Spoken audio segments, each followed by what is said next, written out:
Mein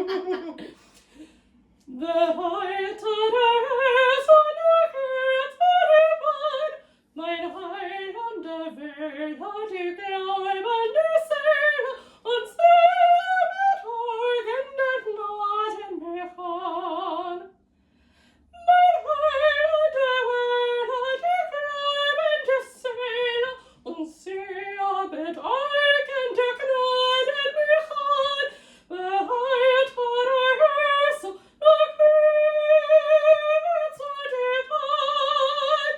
Mein Heiland der Welt, die gläubende Seele, mein Heiland der Welt, die gläubende Seele, und sehr mit eigenen Gnaden mich an. Bereit war der Herr, noch geht's an die Bahn. Mein Heiland der Welt, die gläubende Seele, und sehr mit eigenen Gnaden mich an. Mit eigenen Gnaden mich an. Oh, that's a workout. It has such a different tone when it's Yeah. that low. I mean, it's only a tone down. Yeah. Although I might have ratcheted it for what we were playing with. I might have actually jumped it up another semitone, I feel. But yeah, it's actually written in the A, I'm singing it in the G. Just because I am aware that that's a lot of work and I haven't actually done a lot of prep on the song. And I want to just not stretch my voice in a way that I can't recover from. Yeah. But I have to admit, for not having touched that for 6 months, I don't think I've touched that since prior to Brand X. And the stuff that I've learned about the child and shaping sound and palette and my tongue root, which is work I did with Amy at Brand X, that is the best I've ever sung at. Yeah, wow. I mean, there's definitely breath control in there that I've It got. sounds a lot clearer and more expressive, more tonally expressive. I think there's still a tightness to some of the top notes, but I think it also, I've realised when I was singing through that, it's also just about where, like, I don't know if you noticed, Leah, but my legs were slightly braced. I did notice. And I was leaning down into You were it, getting so I was that going grounding forward. that is required. Which I haven't had because I haven't been able to be physically Yes. upright. So this is And just the really- sheer act of grounding actually automatically activates your diaphragm. Yeah, and all of the work that we just did in the walks, right? My feet, we've talked about how detached before my feet are, Yes. and we've been working on that. And just that, I think there's just been so much that's coming together. I actually think I will be able to turn that into a performance piece, which is really lovely. But, yes. So what did you feel like for the child there? I quite liked, I think, because I don't have the language to talk about the sound in the way that the two of you do. Because I But think we're talking about contemporary and feeling, right? So yes. go with feeling language. Well, I think what I noticed was, like maybe a greater sense of play in the tone, maybe, that I Also felt like was I was throwing in responding some to. ornamental stuff there too, which is not really into the parents.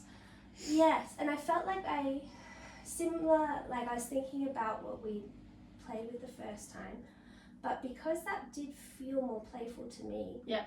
I remembered a couple of weeks ago the idea of the child like having fun, like conducting in a way, or like giving shape to the trajectories of the notes. Yeah. So I had a little bit of fun with that I've got as an well, idea. and that was quite beautiful. I've got an idea. If I sit down on the floor together, Liam, I have to adjust the camera angle. You okay? Yep, I'm there now. If you sit down with me, what I want to suggest is I sing something. You respond as a child. Yes.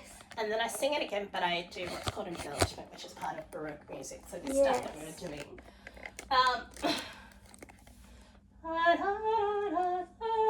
I'm just going to make something up actually. I think it's probably easy. So if I sing that and you respond, then we try it again and I play with some vocal embellishments and see, like that thing about play, I'm like, I actually said that, I'm like, I actually chucked in some vocal embellishments there, which is part of Baroque. Not many, but like, that might be just something to play with. So, Let's alright, give it a go. let me try something.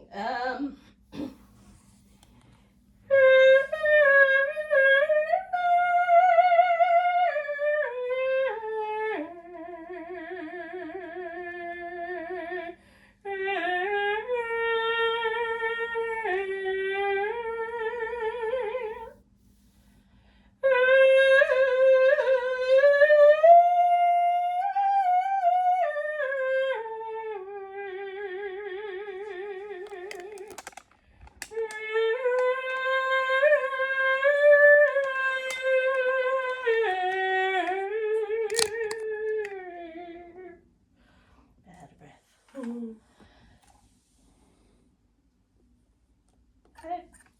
Was there something Yeah. in the second time, like compared to the first time? Yeah, there is something. I like the ornamentalness, I Yeah. think, of it. And there's a sense of, like, Yeah. you know, it kind of, you know how we've been talking about that kind of. Yeah, that I'm like repressed excitement, like Yeah, that yeah. energy that's like bubbling. Yeah. Yes. That's interesting. Okay. Yeah. I think Oh. so. I have an idea. If we, can you mirror me for a second? Yeah, of course. I have an idea too. All the stuff that I can do now with Tyler. So you're still playing with child. I'm gonna sing. I'm not gonna so much visually mirror you because I'm struggling to. But say. Come to help. Okay.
That is very interesting. I felt for a while that what the child needs is lullaby. I haven't worked out how to sing it music to the child. Yes. So And it's literally almost in, I mean, it's something that can be composed out of it. But it's in the liveness of, you know, we're talking about that kind of Meisner, you had another name for it too, like improvised. Yes. I forget what it was. But yes. Yeah, the stuff that we have been playing with, right? Yeah. There is something actually just in the liveness of vocally responding to movement. Okay. What if we hop up and think about something? I'm going to sing you for a sec the child's favourite aria so that you can hear it and get that in your body, because I think play, we need to explore that a bit too. So this is Are you right to be out of frame and just have us filming I've got so many copies Emma? of this. Cool. Yeah. This is the child singing Voce Secate. So it's from The Marriage of Figaro. So the da da da da da da da da, that is from the Barber of Seville. So there are 3 French plays all written around these characters. Marriage of Figaro Mozart wrote, and then later Rossini wrote the Barber of Seville, but the same characters, different plays. I never knew that. Yeah. Yeah. I don't know if anyone wrote the 3rd play into an opera, but anyway, so but this is from earlier, this is Mozart, and this is the character of Cherubino. Cherubino it's traditionally a young boy, teenage boy, coming into, hormones and all the rest of it, always played by a woman, traditionally. And this song, this aria is like two women, I can't remember which one, but he's talking to them, he's confiding, and he's going, tell me, ladies, what is this thing that I'm feeling? Susanna and the Duchess. Thank you, Susanna and the Duchess. I'm all aflutter, and I'm like, as I'm watching you get excited too, I'm like, I'm learning seduction here too. So that is it's tell me, dear ladies, what is this thing that I feel, basically, and all of these different feelings. I have played with it much earlier on with the child singing this, and thinking more about what is this thing about singing and voice and performing and having fun. So this is that aria. Vai che sapete che cosa è amor, donne vadate solo nel cor, donne vadate solo nel cor, quello che provo vi ridirò.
Cute is that? It's very cute.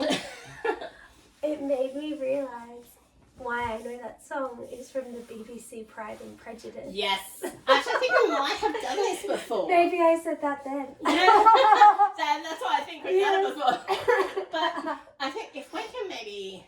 Yeah. Let's play play. Yes. And the vocal responses. I feel like we can play with this better at the mill because it makes me... I feel like I want to travel. Yeah. And move through the space. Yeah. Which I can do a condensed version of now. But that's what that piece of music... And I think you're right that there's such a...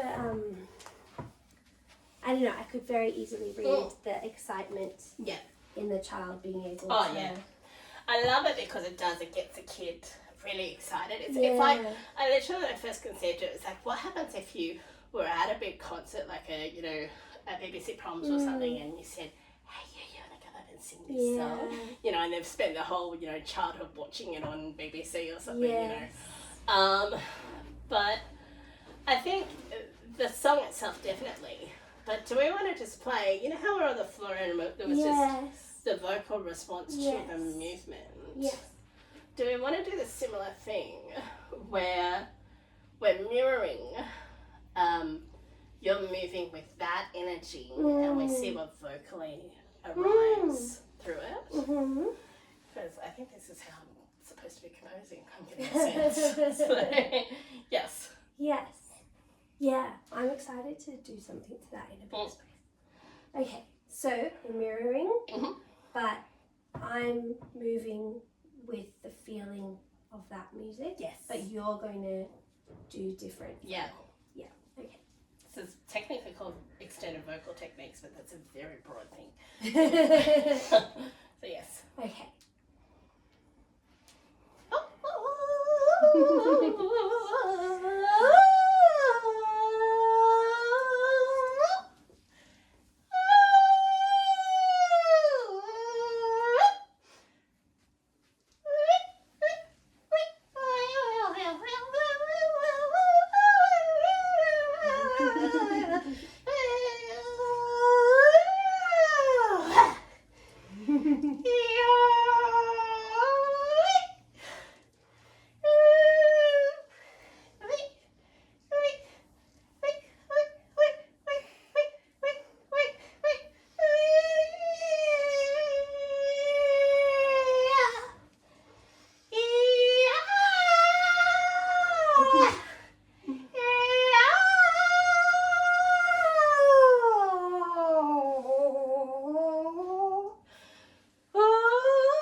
That is a. I didn't keep up with you. That was very fun. Yeah. Sorry, I swear I am paying attention. No, you're fine. Do you have thoughts? I think what happened in your brain when you just did that? What was the journey you went on? I think similar to what I've been talking about with Marlena about sonification of sound. Mm-hmm. It's kind of thinking about where there were points. Yeah. Where there were elements of expression, but keeping the connection with the fluid movement as well. Because So, what I read there yeah. was that the child was playing with the fact that Emma is a dancer Yeah. and seeing what Emma would do if it tried something different. Oh my god. That actually, when we're talking about the innocent, That's a character very that is only a interesting. dancer. Yeah. The child is It looked like two different connecting with the characters, innocent. and it looked like the child playing with a character that danced and seeing what would happen if Yeah. what Emma would do if the child tried different things. Yeah. Mm. That's really interesting. That it's is not where very we thought we were going to interesting. go, but it's... No, but it's very interesting. Yeah. Do you have thoughts about the more of the lullaby one? Honestly, all I could see there was tummy time that you used to do with Liam. Oh, Yeah. That was all I could see. But the vocals? that's really cute. I kind of liked the sliding that you were doing. And yeah. There was something that came out of it that felt much more closer to lullaby than anything I've been touching Yeah. on. It did feel more like you were trying to soothe. Yeah. I found it comforting. I Yeah. think that was like the overarching. I think it's very rare that you see a character soothe another character without some sense of pain or trauma these days Yeah. in theatre, and that was a very beautiful kind of maternal. So that could be an offering to the singer from the child. Potentially. Not the other way round. Potentially, yeah. So, because the other thing, I hung my, I did a pinboard like much earlier this year thinking about some of the big questions, the conceptual questions about the show and the script and stuff. And I just hung it in my room today, and I have to rewrite some of it because it's all on post-it notes and it's been a bit battered around. But one of the prompts up there was, when do we speak and when do we sing and why?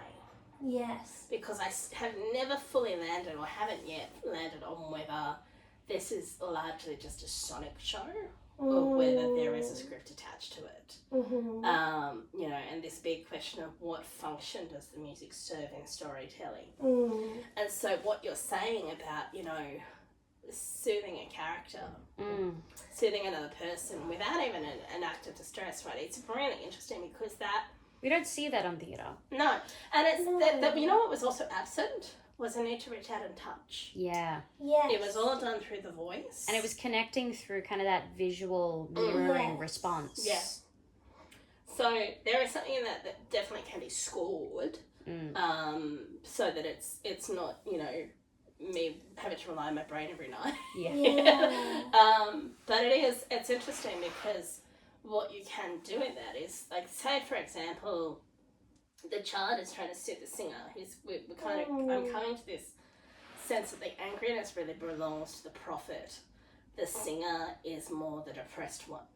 So, but if the child is soothing the singer, and then the other voices are singing a harmony around it that is no one's seen, like we've just got these glimmers, but we've got the child with this melody line. It's like this sound bath, basically, for the singer, which becomes a really interesting scene to work. Yeah, I really like that question about the difference between speaking and singing. Well, and the other one that wasn't in there because it was before we got into this movement stage is, when do we speak, when do we sing, and when do we move? Right. And where are the crossovers? Yeah, I Because find that a very interesting question. And also, like, singing in English versus a different language. Or no words at all. Or no words, just sound. And then the other thought that I had the other day was, if the innocent is purely movement, do we have the innocent attached to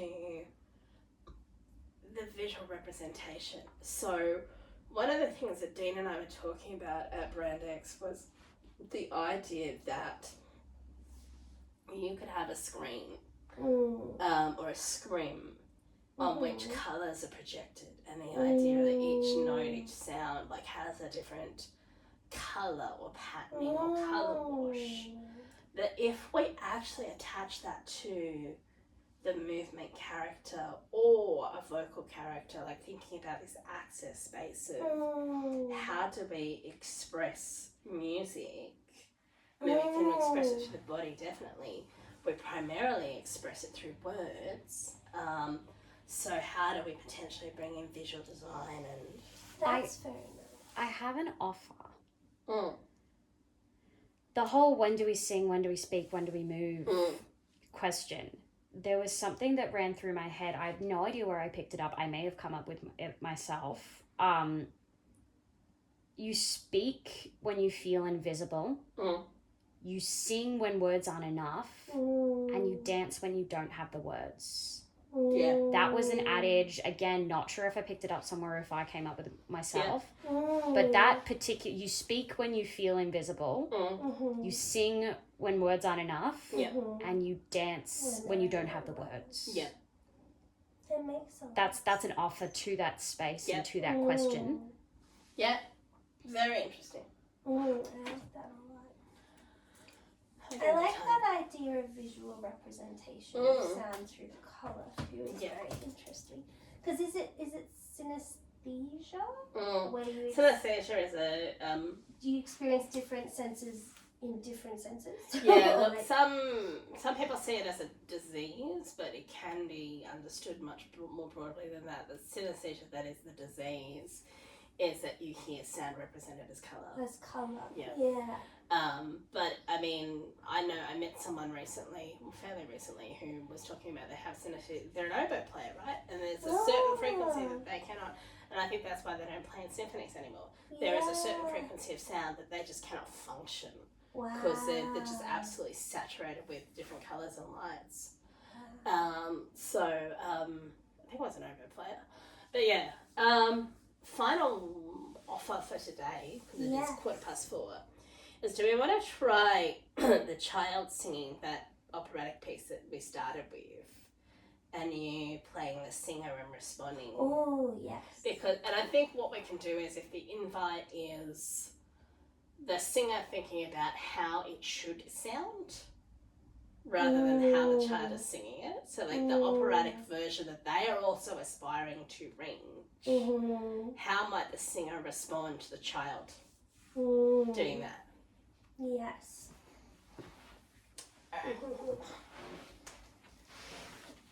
And then I think for our kitten audience, yes.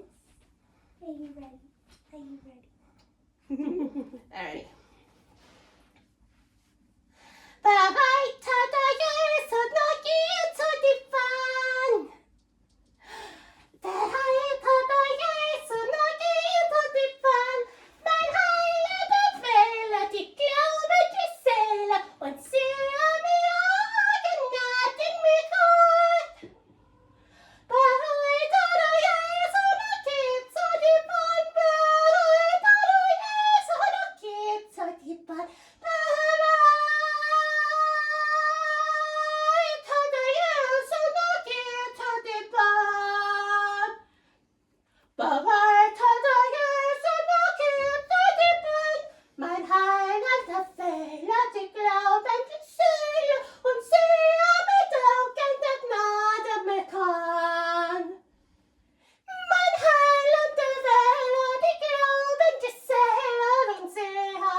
The problem with being up close and singing.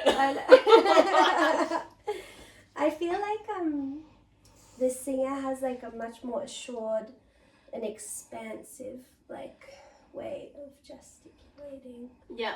And it was kind of nice, like for her to like to envelope or like it was also support almost like she was trying to guide it. Yeah. I did like the moment where you kind of like pointed up, like you gotta go higher, you get...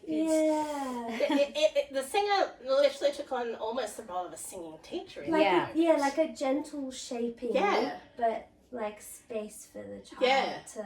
Which is really interesting because it's not where I thought you'd come at. No, I kind of tried to get in your face. Previously. Yeah, because I'm like, what if this is really annoying? And and no, you're like, but I was actually into it. It did kind of have the essence of, are you annoyed? Are you annoyed? Are you annoyed? What if I go closer? What if I go closer? Yeah. What if I go... And I'm like, nope, still not annoyed. Still enjoying it. did have that beautiful element of kind of patience with a child that you know is pushing the boundaries. Yeah, and it's also, it makes, what it makes me think of is when you do peer work, right? One of the things I used to see when I was supervising my peer workers was they were like, I'm holding space for this person with these struggles, but it makes me want to be a better person myself. And so I'm going away and I'm doing more of my own stuff.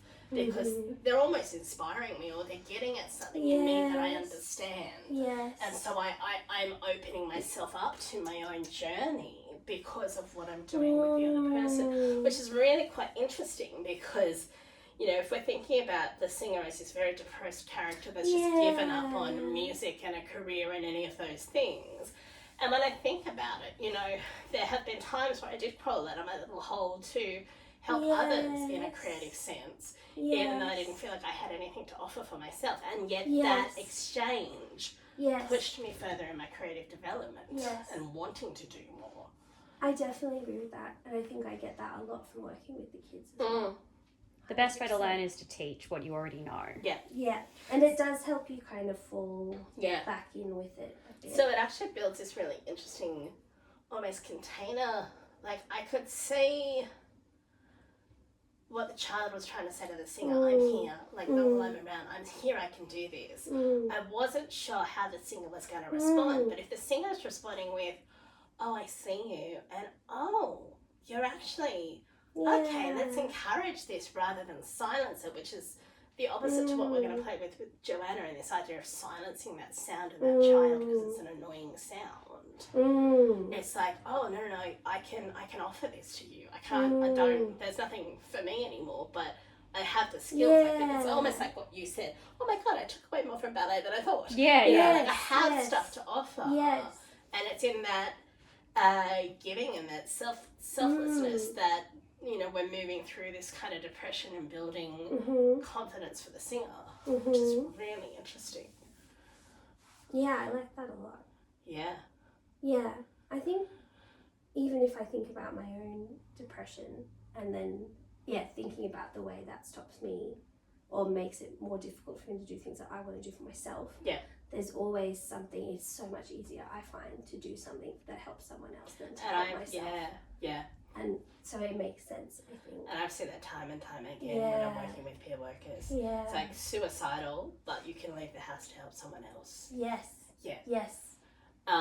And it's that act alone that makes you realise that you don't have to live inside of yourself. Yes.